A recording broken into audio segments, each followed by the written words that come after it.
Welcome everyone. I'm Brad Perry, the CEO of Grain Producer SA.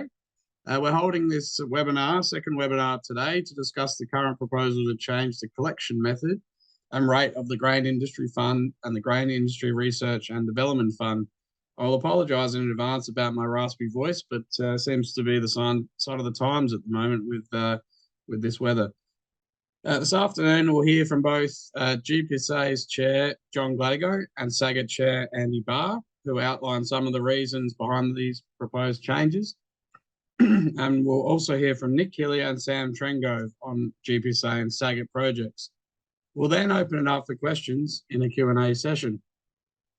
We'll save questions until the final session. If you do have any questions during each presentation, please make sure to pop them in the Q&A box below when you think of it. We'll collate all the questions and put them to our speakers later on. You won't have the opportunity to turn your mic on and ask the question live, so please make sure you use the Q&A box. You'll see that at the bottom of your screen. And a reminder that we are after questions we can learn from and try and stay away from statements. If you do have some statements to send through, I'll attempt to turn them into questions. So without further ado, I'll hand over to Mallee Farmer, GPSA Chair, John Gladigau, who will provide more detail on the reasons behind the proposal. Thanks very much, Brad. It's just wonderful to be able to join you all on the webinar today. Thanks for those of you who are watching it or are watching a recording of it after the event, for your interest in this reform proposal. Can I just say I've really enjoyed over the last couple of months having the opportunity to speak to growers from right around South Australia about this reform proposal, but also about some of the work that GPSA has been doing within the industry, and especially there's an enormous amount of interest in obviously the Harvest Fire Code, which GPSA has been very prominent on, but also on our spray drift working group, which Nick Hillier, director from the Southeast, has been leading, and Nick's going to talk to us a little bit more about that a little bit later on in this webinar, and we're certainly happy to talk with growers more about these and other things that GPSA are doing. Personally, I've only been on the board of GPSA for 3 years, and when I first came on the board, I wasn't fully aware of everything that GPSA did, its roles and its responsibilities, and how it really added value to the grains industry. But in that 3 years, I've had the privilege of sitting around a table with some fantastic board members and hopefully contributing and seeing firsthand as we've gone out of our way and lobbied for quite a number of things and some quite significant change within the grains industry in such things as the removal of the GM moratorium. We had a serious incursion of land snail, which impacted on our industry, which caused quite a major biosecurity threat. There's certainly been major lobbying behind the scenes on land use with the Mining Act, as well as with the new hydrogen and renewables legislation, which is currently going through the Parliament, and also the new Biosecurity Act. We've also had a lot of discussions around, especially earlier in the year, with our WA counterparts around the Indigenous Heritage Act and how that could impact us here as well if it was to be brought in. As some people would be aware, but not everybody would, that GPSA is also an active member organisation of groups such as Grain Producers Australia, and also Primary Producers South Australia, which is our state across commodity representative group. And through PPSA, GPSA also contributes significant financial reserves to PPSA's membership of the National Farmers Federation. And so that allows us to have representation on both GPA and PPSA and NFF's policy councils on a whole range of issues, including trade, economics, telecommunications, and national resource management, among other things. We're really fortunate here in South Australia to have in place a grain levies system through the Primary Industry Fund scheme. And I think that we could all agree that we, as an industry here in South Australia, have much to thank our forebears for their vision and their foresight in creating a system and a structure which is without a doubt the envy of all the other grain growing states in Australia. And I guess as the chair of GPSA and a lifelong grain grower myself, I'm very aware of the value of our unique GIF grain levy system, which funds GPSA, but also the benefits that provides to our growers through advocacy, through policy formation, through leadership information to improve the profitability and the sustainability of South Australian grain producers. And then we have our sister group, or the sister fund, being the Grains Industry Research and Development Fund, which funds targeted research specific to the South Australian grains industry through SAGIT, which Andy Barr will talk to us about in just a moment. But as with all things, they need to be constantly reviewed to ensure that they remain fit for purpose. And especially as our industry evolves and looks to set up a whole new generation of grain growers. The reality is that when this grain levy system was initially set up in South Australia, especially when the initial fund was set up for SAGIT back in the 1980s, we were a much different industry. Our industry was based pretty much around mixed livestock and cropping, and I guess the main grains grown were wheat, barley, oats, all grains which were of similar value. So at that stage, it certainly made absolute sense to set up a volume-based levy aimed at crops which have that similar value per tonne. And there certainly wasn't the expectation at the time that the rate would never rise. But the reality is that they actually haven't risen at all in the last 12 years, which is without a doubt a fantastic testament to those who have been responsible for managing those funds over that time, because they've managed to squeeze every last bit of value out of every last dollar, which is fantastic, and only rightly so, I guess, for the grain growers of South Australia. But as every South Australian farmer knows, things actually have changed dramatically over the last 10 to 20 years. And they have partly changed because of the wonderful work of SAGIT and GPSA and the way that we've influenced that. Certainly, there's been a significant swing towards continuous cropping and towards precision agriculture. And as a result of that, we're seeing the production of high-value crops such as lentils and canola, chickpeas and durum. And so this has, in turn, over that time, created some disparity. Because the lentil grower who's today receiving $900 to $1,000 a tonne for their grain, or a canola grower who's maybe getting $600 or $700 a tonne for their canola, is paying exactly the same amount levy per tonne as a barley grower, for example, who might only be receiving $250 to $300 a tonne. And yet those of us who are growing those high-value crops, and certainly we're doing that in areas, marginal areas like the Mallee, where I am as well now, we've been, I guess, some of the biggest beneficiaries of some of those advances that have been caused by the advances through SAGIT and even the advocacy of GPSA over time. So as such, the proposal that we are looking at through this period is in two parts, and that we're consulting on of today. The first is about creating a more equitable collection system, which is fit for purpose for today and for the future, for the future of our industry. And secondly, it's actually about creating a uplift to the amount of funds collected so that we can continue to build on the advocacy, the leadership and the quality research that we need specific here to South Australia, and to allow us to be at the forefront of the grains industry here in Australia. So we're very aware that the system we have currently in place is all about production, and in the system that we're proposing, it is more about the value of the commodities. So in going through this process, we've actually completed extensive modelling over a long period of time through the use of an independent consultant and through scenario analysis using historic production and grain pricing. We've been using data that's come from certainly from all of our grower directors and also the trustees of SAGIT, but also other identified farmers that have helped us out right across South Australia. And even the directors have certainly represent all the different grain growing areas of the state. And we have directors from the EP, from Yorke Peninsula, from the mid and upper north, from Murray Plains, from the southeast, and from the Murray Mallee.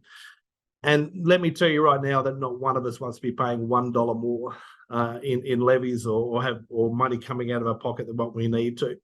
So our focus as GPSA and as SAGIT has been 100% on coming up with a proposal which is fair across the board and yet gives us the impetus to keep growing as an industry.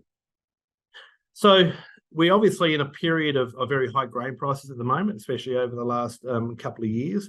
But just about every grower I speak to doesn't expect that to last. I guess we're all a bit glass half empty in that approach, I guess. And so in looking to do this scenario analysis, and certainly in consultation with PIRSA as well, that we were doing the work with on this, that there was certainly felt very much a need to be very conservative in our approach and in the pricing. So as such, we've done all our modelling based on the average pricing over the past 10 years.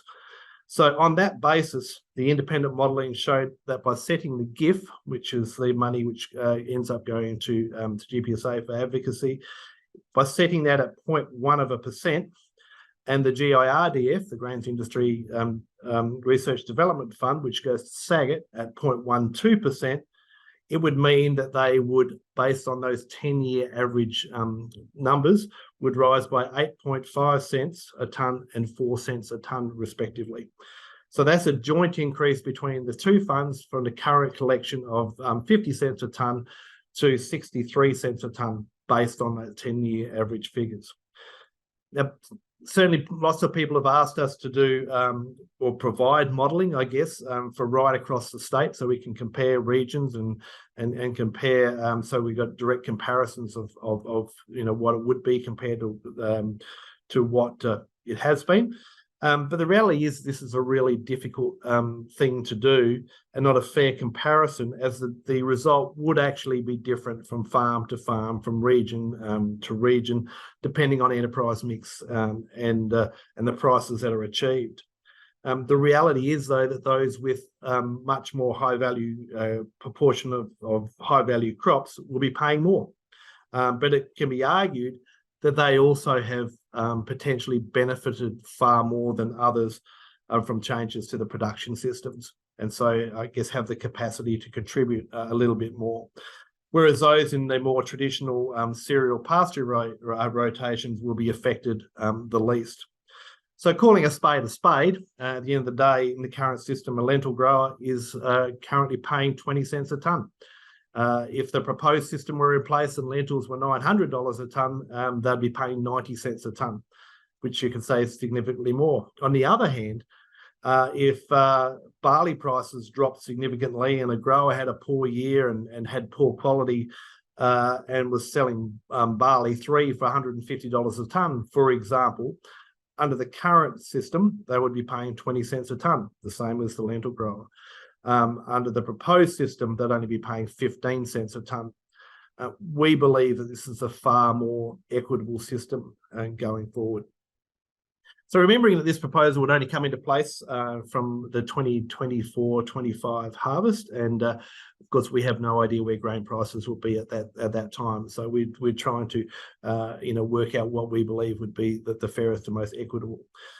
Without a doubt, if this proposed system was in play for the past 2 seasons, the increase would be more significant. But will those prices remain? Who knows?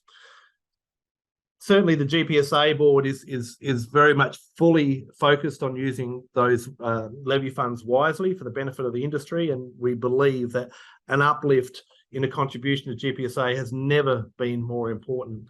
At a time when there are rapidly changing consumer expectations around the environment. There's certainly concerns around food health and safety. We know that there are high cost of production and declining terms of trade. There's possible restrictions on the use of chemicals and fertiliser. There's difficulty in accessing labour. There's increasing risk of biosecurity. There's whole ranges of things that are going on, and all of these happening in a rapidly changing political environment where sometimes it can be a real struggle for our voices to be heard. But at the end of the day, this is a decision for growers. These are your funds. I know I'm probably sounding a bit like a politician, but these levies are taken from your hard-earned grain proceeds. And so, we need you to decide if you feel that you are getting value for your state-based grain levies, and whether a more equitable system of collecting them is justified, and whether an uplift would be justified, and whether you believe that you would even get even far greater value from both SAGIT and from GPSA if that was to be the place. So we would ask you to consider the proposal really carefully. We'd certainly ask you to vote whichever way you chose to vote. This is all about grower engagement for us. This is about transparency. Call your local director for a chat. My door is certainly open at any time. But most of all, please take the time to vote so that we know that we are leading the organisation in a direction that our growers want. We have gone out of our way to try and reach as many growers as possible, and we'll continue to do that. As part of that, because harvest finished early this year, we have extended the consultation period from the 8 weeks that was required to 12, so that's actually open till the 10th of January to give everyone even more time, and also had this extra webinar today to give people more opportunity to engage and contribute. So I'll leave it at that for the moment, Brad, and certainly happy to come back and answer some questions a bit later on in the webinar. Thanks, John. We'll now hand over to Professor Andy Barr, former plant breeder, researcher and grower, newly appointed chair of SAGIT, to outline the benefits of increasing R&D contributions. Just a reminder again to put your questions in the Q&A box as you think of them, down in the bottom of your screen, so we can put them to the speakers later on. Over to you, Andy. Good afternoon, everybody. My job this afternoon is to take you through a little bit of background on SAGIT and what it is that SAGIT does, and why we've been seeking a change in the way in which our levies have been collected.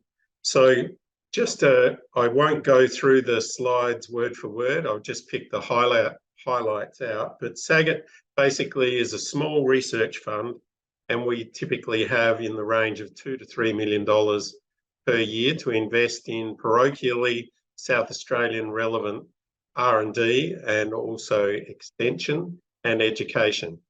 You'll see from this chart that we started off prior to 2002 at 12 cents a tonne, gradually increased to 30 cents a tonne in 2013.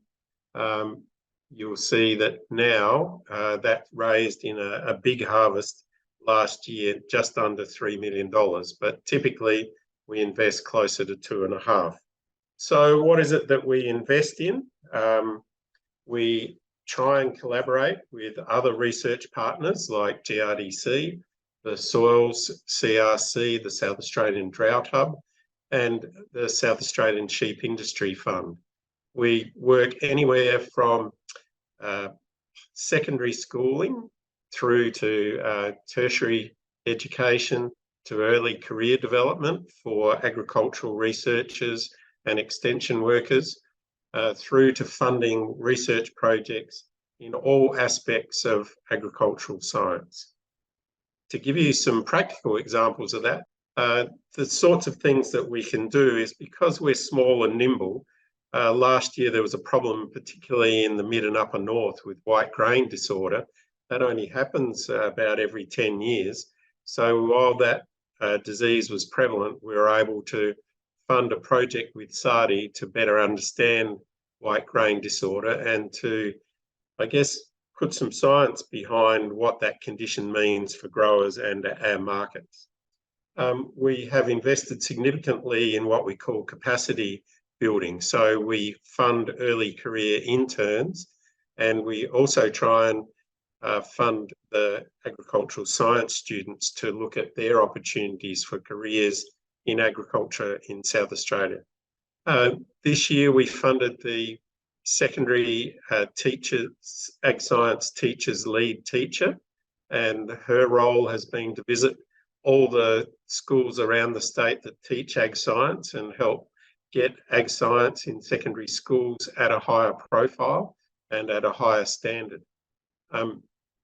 One other thing we do in high schools is we fund a crop competition where students can design the management system they want for their particular entry in that competition, and it's run as a proper replicated trial by Ag Extra, and the students all have to work out the gross margin for their treatments and their yields, and we see who are the best managers of crops around the state. So you might recognise some of these publications, and I'd point out a couple in particular, the Sowing Guide and the Gross Margin Guide. And I think they're publications that certainly every advisor in South Australia uses a lot, and many farmers use them as well. And not many decisions are made for new season's cropping without the benefit of the Sowing Guide. So just diverging for a second off the slides, to give you some examples of some other projects we've funded recently in plant breeding, for instance, we have supported work on lentils for low rainfall and sandy soils, and I guess that's culminated with recommendations around the use of lightning and thunder lentil, and they seem to have quite a productivity gain over their predecessors for those particular niches. We've been funding the development of awnless dual-purpose wheats with at least APW quality. So for those areas that have frequent frost issues, that the option is there for a much more profitable and easily marketable hay option if the misfortune of a serious frost strikes. And unfortunately, we saw quite a bit of that in 2023. And hopefully some of these new lines will raise the performance of the awnless wheats available for those parts of South Australia. We've also invested in very high-tech solutions, such as trying to breed toxin out of vetch, which would make it suitable for use in other markets. This has been done with a technique called CRISPR, which is the latest edition of the gene editing technology. And so that's a pretty exciting development. So to come to the issue of the day, why do we need change? We think John has gone through some of those reasons, but particularly for us, it's about the cost of research over the period between 2012 and now. We did some work on the cost of our research partners to employ technicians and researchers, which has risen by 35% over that period. We looked at the cost of their inputs of fertiliser, chemical, travel, accommodation, all the things you need to run a research project, and those costs, using the CPI as a guide, have doubled over that period. So we are buying less research with the money that we're currently raising than what we were in 2012. And we think that it's time to change that if we're going to keep supporting innovation in the grains industry for South Australia. We also believe that researchers are seeing that our purchasing power is declining, and so we're getting less large projects come to us because researchers realise that we just can't afford to pay for those. So we would like to reverse that trend and be able to take on certainly many small projects of local interest that we do now, but also to consider some of the bigger high impact projects that are passing us by. So we've modelled the rate of increase. We've looked at 10-year figures that were provided by PIRSA. We've looked at 5-year figures, which are sort of the post-COVID era. We've looked at individual growers' situations. And so we've settled on 0.12% of farm gate value as a reasonable option to cover the increased cost of research and not raise it so much that it becomes a burden on growers in South Australia. So just to finish, we also have one other issue in SAGIT. One of our long-term trustees, Max Young, his term will finish in early 2023. So I would encourage any of you with an interest in research and development who are familiar with our cropping industries and involved with it, and preferably have been involved with GRDC, SADI, CSIRO, or one of the universities, or as a farmer in some of the farm groups like Mallee Sustainable Farming or McKillop or Upper North or Hart, any of those farm groups, Air EP, to consider applying for a SAGIT trustee when the applications are open next year. Corporate governance experience would also be valuable. So thank you for the opportunity to talk about this issue. We hope you'll vote positively about the change in this system and support SAGIT to support you with ongoing innovation in the South Australian field crops industry. Thanks very much. Thanks, Andy. We'd now like to invite Nick Hillier, Southeast Grain Producer, GPSA Director, and GPSA Spray Drift Working Group Chair to talk about one of the really important advocacy issues at GPSA. Thanks, Brad. As Brad just intimated, spray drift is getting an unnecessary amount of press in the media and the effects on the community. And basically, we in GPSA are using grower money to look at all of the ways we can prevent spray drift happening. So, as I said, we listen to our farmers, we've listened to other industries that are being affected by spray drift, and we put together a spray drift working group, a group of experts and extension experts to look at the topic of spray drift for the South Australian grains industry. We've had 2 meetings, and what we've done, we've initiated a report to be done by a high-level a consultant to look at the whole problem of spray drift. We've also put together a number of programs, the Spray Pledge, Keep Your Droplets to Yourself, and the latest one, which is in the media on Friday, Don't Spray Your Dollars Away. In conjunction with this, we're also, with our media program, we're looking at reminding farmers when they're spraying under these conditions. So we've had a lot of rain in the last 3 or 4 weeks. We have a lot of summer weed spraying that we don't want to be out there spraying unless we understand the conditions we're spraying under. So we've done all these programs. We've got a media program out, and also we're looking at putting a spray drift forum together in March next year. We're spending growers' money to look at a problem that's going to potentially affect our markets, affect our product stewardship, the way we're thought about by the general community. And really, if sprays are drifting around various areas, then we've got an issue of human health, which I would place a big emphasis on. So, under the new system that Brad and John and Andy are talking about, in South Australia, we're collecting more money for our advocacy. We want to be very effective. I think we've done a lot in GPSA over the past few years in advocating for the grain industry.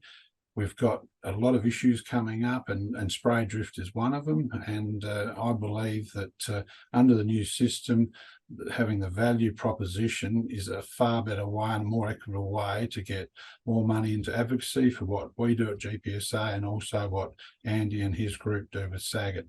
SAGIT is a really important part of South Australia's base science. And my job, as in my other world as a private consultant, I've used a lot of SAGIT's information over the years, the research they've done, the research that's led on to bigger projects in my work, and has been a huge benefit for the agriculture industry.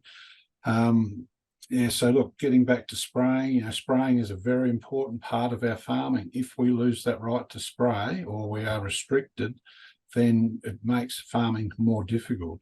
So we really are looking at this as one of our top or high priority issues in GPSA, to advocate for the grains industry in stopping spray drift and making sure we're using the products in the right way. I think that's about all I've got to say, Brad. Thanks, Nick. We will now jump to Sam Trengo from Trengo Consulting, to share some insights on work he's undertaken on managing fungicide-resistant wheat powdery mildew through a SAGIT project. Over to you, Sam. Thanks, Brad. Yeah, I'm just going to give you a snapshot of this project that we've conducted with funding from SAGIT. This was in the seasons of 2020 and 2021. We've been fortunate enough to receive SAGIT funding for a few projects on different topics, and yeah, we always appreciate the opportunity to take ideas to them that are of local relevance that might not be picked up in larger scale projects that are looking at sort of larger regional impacts, but these been projects that have sort of had local impact for our growers and been really valuable. So this one was on the issue of fungicide resistant wheat powdery mildew. Initially, it was an issue that we were detecting in the Northern Yorke Peninsula area.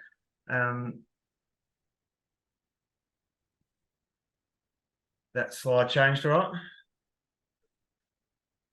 right. So we were having issues in this region controlling powdery mildew in wheat. And some of the background to those issues were we only have 3 registered fungicide groups for use in wheat, those being probably the ones we know the most or have been using the longest, which are the group 3 DMI fungicides or triazoles, so your tebuconazole, epoxyconazole type products. The group 7 SDHI fungicides, which include things like Cystiva and Aviator X Pro and the Lardus Ace, and the group 11 QII or strobilurin fungicides, which azoxystrobin is the product we know best out of that group, which is in Amistar Extra, Veritas, and other products like that. The other issues that our wheat varieties are being dominated by a variety choice that's dominated by S to VS resistance rating. So they're all generally highly susceptible to powdery mildew, and that hasn't been helping. And so, yeah, we were observing these control failures, and then working with the CCDM late in 2019 confirmed that we were dealing with some fungicide resistance issues that were present in those paddocks and detectable and increasing. So what was done in that project, we did a couple of things. First, we looked to understand the issue of resistance, and that started out with a survey of 50 grower paddocks around the YP in the mid-north to determine the status of the resistance that we were dealing with, or looking at the mutations that conferred that resistance and reduced sensitivity to those fungicides. And the fungicide groups we were looking at specifically were the group 3 DMIs and the group 11 strobilurins. And then there was also a series of field trials that were performed in 2020 and 2021 to look at the management of the mildew given the context of developing resistance. So we looked at the effect of wheat varietal resistance and the interaction with fungicide application to manage mildew. We were looking at fungicide efficacy and performance of both pre and post-emergent fungicides, again, given the context of developing resistance to some of those products. We're also looking at fungicide timing and the sequence of application of using different active ingredients, and also a look at fungicide rate and also water volume rate of application. So over the 2 years, there are about 10 trials performed in those 2 years. And so a quick snapshot of what was discovered. Firstly, so I said up front, there's only 3 fungicide groups that are registered in wheat. 2 of those have a detection of mutations which confer either reduced sensitivity or resistance. So the mutation that confers reduced sensitivity to the triazoles, all we can detect there is this gateway mutation, which then allows other mutations to occur, which will reduce the sensitivity to those fungicides. What we found is that gateway mutation is in a high occurs everywhere, nearly at a high level. So we don't find any populations across the state that don't have at least a moderate to high level of this mutation that is indicating that we're starting to lose sensitivity to our triazole fungicides, which is a concern. Unfortunately, with that information, though, it doesn't tell us how well those different actives in that group are still working.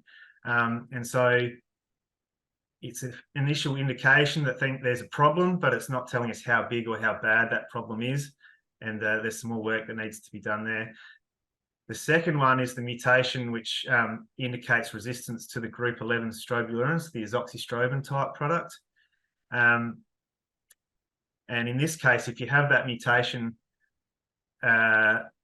present in the population, generally it starts to take over quite quickly, and the whole population becomes resistant to that fungicide after repeated use in a short period of time. So I'm just going to show you some maps of what we found with relation to this second mutation to the strobilurins. So this is the survey work that we did with the SAGIT project in 2021. Here, the dark, so this is around the Yorke Peninsula and mid-north regions, the 50 paddocks that we surveyed. Here, the dark blue dots indicate a high frequency of mutation, which means there's a high level of resistance where those dark blue dots are found, and where the light blue dots are, it's a lower level. And it sort of confirmed the issues that we were seeing around the northern Yorke Peninsula, where we were seeing this higher incidence of this mutation occurring in that specific region, which is where some of our initial sort of observations and concerns have come from. And something I'll touch on in a minute is the legacy of the project. But following on from this survey work, in 2022 and some more again this year with the results we're still waiting on, we were able to survey across the southern region and build on that data set that we collected through the SAGIT project in 2021. Now we're looking at a different scale here, and I apologise for that, but basically what this is showing is that dots represented in blue again have a high frequency of this mutation, indicating that they're resistant to the strobe fungicides, and the dots in red have a low level of mutation, and then the yellow and green are intermediate. And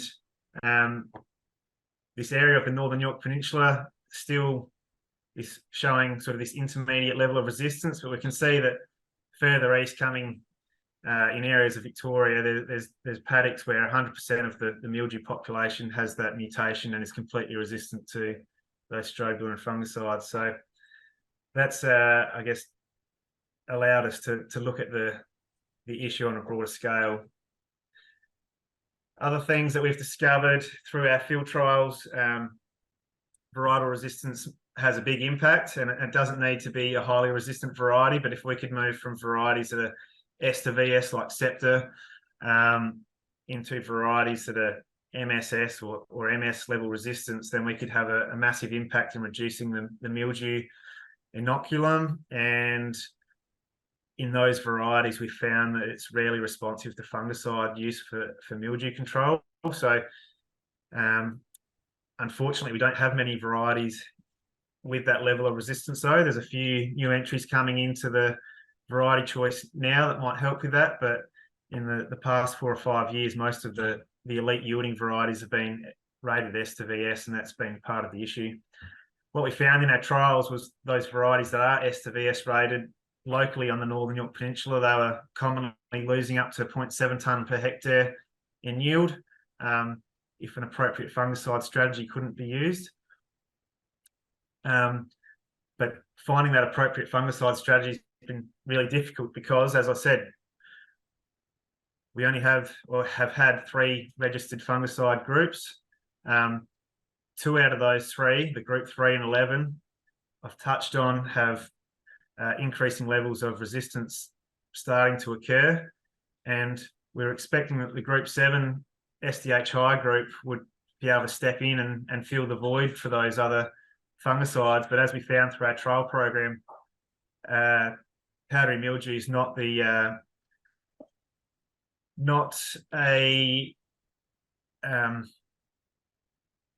what's the right word? not the SDHIs. The SDHIs are not strong on powdery mildew inherently, regardless of resistance or not. And so we were expecting they would fill the void, but they don't. And so we've sort of got 3 fungicide groups that, and none of them are working all that effectively. We also looked at the in-furrow fungicide options, and flutriafol, which is a group 3 fungicide, can provide some benefit, but it's not complete control. A bit like the triazoles post-emergent, they provide some benefit without providing complete control. They have this reduced sensitivity. So the flutriafol did help a little bit, but only when the infection occurred early to mid-tillering. If the infection occurred later in stem elongation, then the flutriafol would run out and have little impact. What we were able to do throughout this project was, in the background, explore the performance of some alternative modes of action, products that are used in other crops that tend to be specific mildewicides and have good activity on powdery mildew. And it was pleasing to see that through work of GPSA and GPA, and also support from GRDC, that 3 of those products received a permit registration for the 2023 season, and that carries through until mid-2024. And they were for quinoxaphene and proquinazid from the group 13 and metrophenone from the group U8. So these are 2 modes of action which we have not traditionally had access to for use in wheat. And through our trials, we had explored their performance and observed that they were very effective on wheat powdery mildew when applied in advance of the mildew becoming quite widespread, and provided good protectant activity. So that was a great result.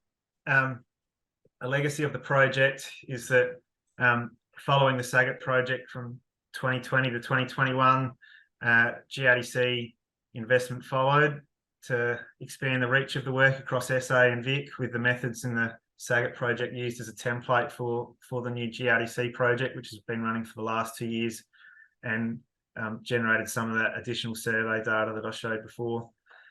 So that's a snapshot of several years working in 10 minutes. Hopefully it made sense and you can get a feel for some of the work that's been going on. Thanks, Brad. Thanks, Sam. Sounds like there's some real benefits for South Australian grain producers through that work. Appreciate your time. Now we're heading on to questions. So question time. Firstly, big thank you to those who have put forward any questions throughout the webinar. If you think of any more questions during the session, make sure you put them in the Q&A box, and we'll endeavour to get them answered. All right, we'll kick straight off with questions, and this one is one that's come up a few times for John Gladigau, the GPSA chair. So why is the proposal for a percentage of grain per tonne levy as more equitable than cents per tonne? I guess as I kind of mentioned in when I chatted earlier, that it's more equitable, or we believe that it's more equitable because we now have these very high value crops compared with the traditional wheats and barleys, I guess, and so we have the situation now where, for example, you could have a grower who's growing wheat which is producing twice the yield of canola, and yet it effectively means that the wheat producer is paying twice as much levy as what the canola grower is, and yet some would argue that the canola grower is receiving more benefit because of some of the advances that's happening with these changes in rotations and precision ag and the like. So it's really kind of making the balance more so it's related to the value of the crops that are being produced. The second part of that too, I think, is that with the volume, 20 and 30 cents a tonne, which was set, quite some time ago, it became a bit of a set and forget type of scenario. There was certainly no indexation that was part of that. And so by creating a value-based system, which is similar to where all the other grain levies are set in Australia, so similar to how the GRDC levy, for example, is collected on a national basis, it actually means that it's reflective on where grain prices are at the time. So if grain prices are rising, it means that there is more that is collected. But if we go into a period of significant downturn in grain prices, it means that that less is collected. But where the expectation is that over time that grain prices will rise as inputs rise as well, it means that in theory that the levies will keep up with that. Well, also, Andy, I saw you had your hand up anyway, but you beat me to it. I was going to throw that same question to you as well as SAGIT Chair. Yeah, I was going to make the point that that's the way GRDC's levy has been structured for a long time, and it hasn't required being adjusted. The value of that levy has matched the effects of inflation, and so that's sort of been a set and forget levy amount, which has worked very well for GRDC. So we think once we get the levy rate right, that we hopefully will have to adjust it less often than what is required with a flat cents per tonne levy. Thanks, Andy.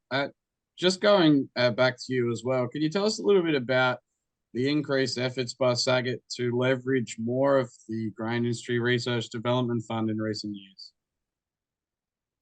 So SAGIT, as we said, spends about $2.5 million a year, and we want to try and maximise the impact of that investment. So we've worked with GRDC, and GRDC's Adelaide office has been tremendous in that we now have a very good relationship with them, and if there are larger projects coming to us and are of interest to GRDC, we have developed a way of co-funding those.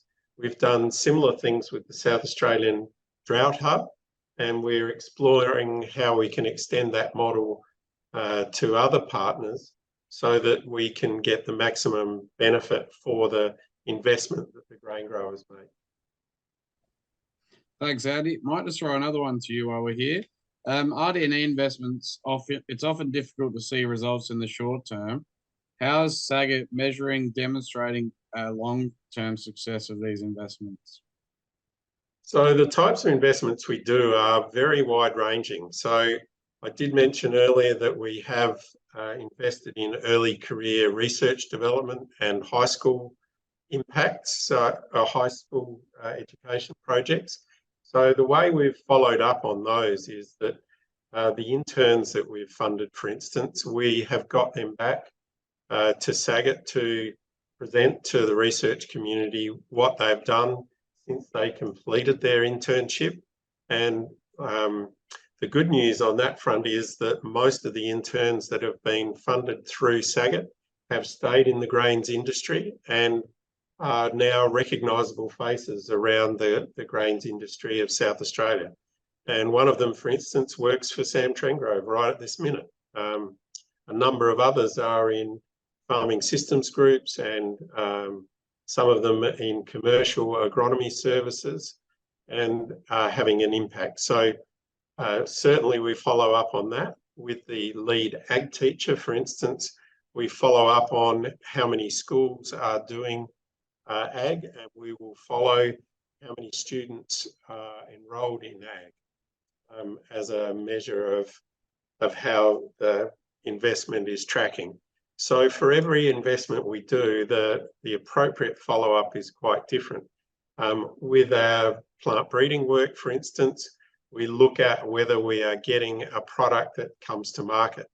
And that is a long development chain, but to give you an example of that, we funded work on breeding a powdery mildew resistant medic for Eyre Peninsula, and that variety is now being grown, and we track its seed sales and the royalty income from it. so that we know how many growers are adopting that. If we have a look at our investment in Ornless Wheats, for instance, that was a kickstart type investment to get one of the breeding companies, Longreach, to spend more of its resource on selecting Ornless Wheats. We now know that some of those Ornless Wheats from that investment are in the NVT system. So again, we can track the impact of that 3-year investment in what is a 10 to 12-year cycle between the investment and a commercial return.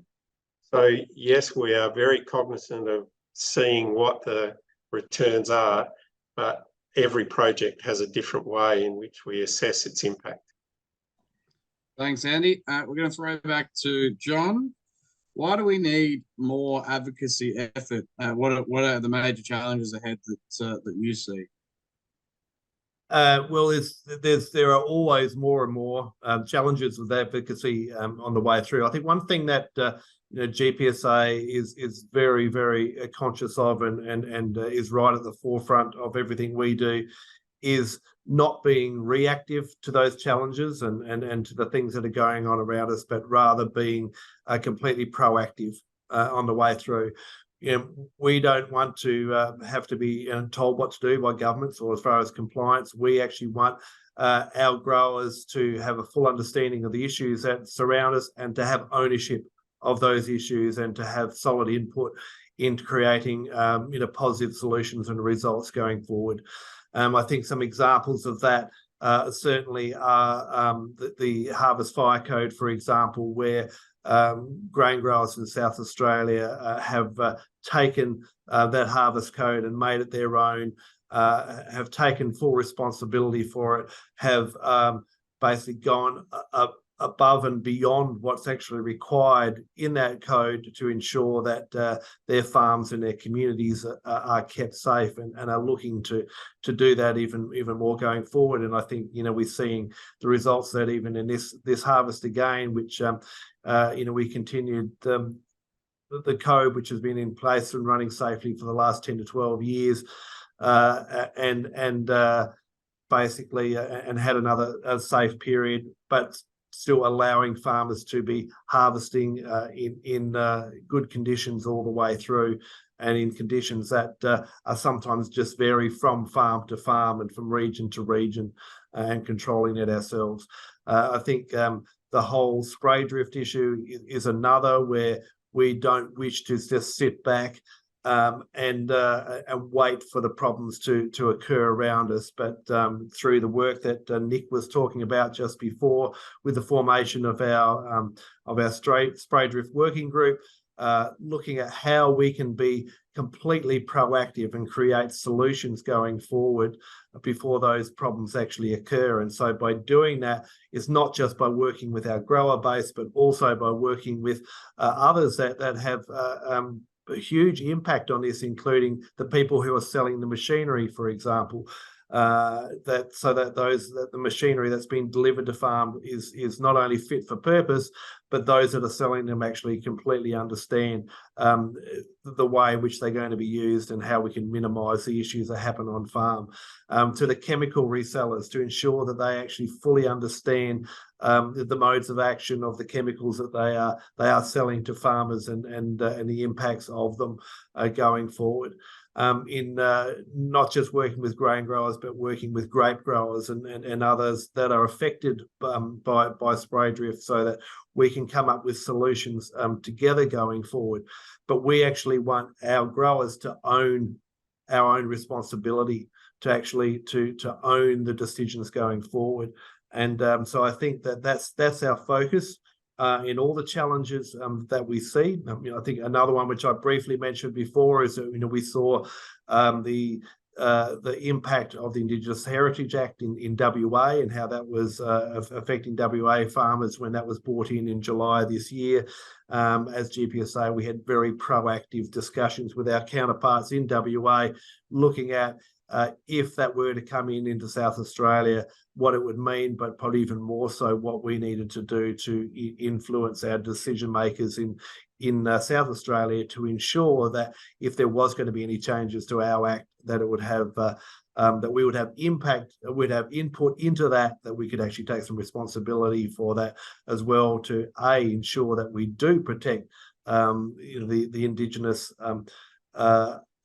artifacts and things that are in South Australia, but also maintain the right to farm and do it in a safe and fair community manner. We've got time for one more question, and this is probably for John and Andy as well. You can both have a shot at it, or or one or the other, completely up to you. Droughts. So we've had a couple of droughts in the last 7 years. Were these considered when putting together this proposal, and the impact this might have on grain pricing and also the collection of levies?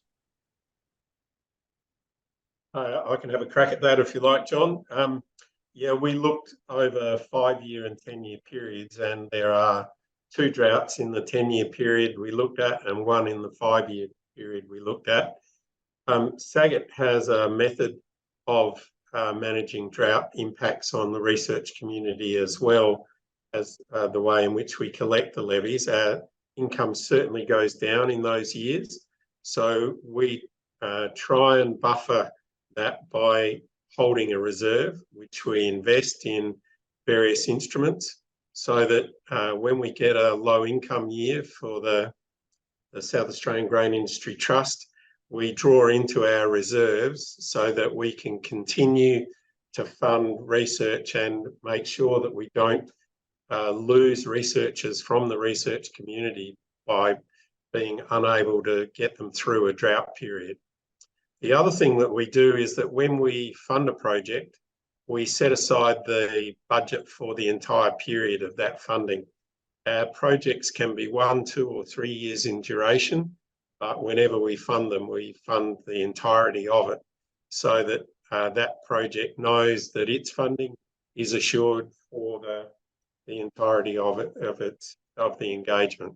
So they are the 3 strategies we employ to manage droughts, and yeah, it's just a fact of life, and so you have to have strategies that cover those because they're just inevitable.